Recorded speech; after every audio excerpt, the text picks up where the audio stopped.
News viral ஆகிறத நீங்கள் பார்க்கலாம். மகாவிஷ்ணு அவர்கள் வந்து ஸ்கூலில் வந்து போயிட்டு பேசிட்டாரு, சர்ச்சை பேசிட்டாரு அப்படின்னு சொல்லிட்டு நிறைய விஷயங்கள் நீங்கள் வந்து பார்த்துருக்கலாம்.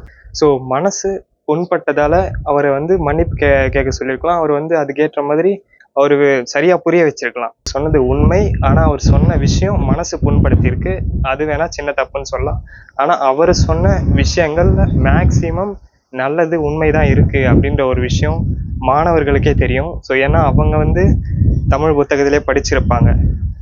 உதாரணத்துக்கு கணியன் பூங்குன்றனாரே சொல்லியிருப்பார், தீதும் நன்றும் பிறர் தர வாரா அப்படின்னு சொல்லிட்டு. ஸோ அந்த கர்மா அப்படின்ற ஒரு விஷயம் வந்து பேசிக்காக காரண விளைவு விதி அப்படின்னு சயின்ஸ்லேயே வந்து இருக்கு. நம்ம என்ன விதைக்கிறோமோ அதுக்கேற்ற மாதிரி தான் மரம் வளரும் அப்படின்னு சொல்லிட்டு. ஸோ நல்லா யோசிச்சு பார்த்தீங்கன்னா தெரியும், அவர் சொன்ன நோக்கம் வந்து மாணவர்கள் வந்து தவறான வழியில் போகாமல் நல்ல வழியில் போகணும் அப்படின்னு சொல்லிட்டு அந்த நல்ல நோக்கத்துக்காக ஒரு உண்மையை ஆல்ரெடி மாணவர்கள் படிச்சுட்டு இருக்கிற அந்த உண்மையை தான் அவர் வந்து சொல்லியிருக்காரு.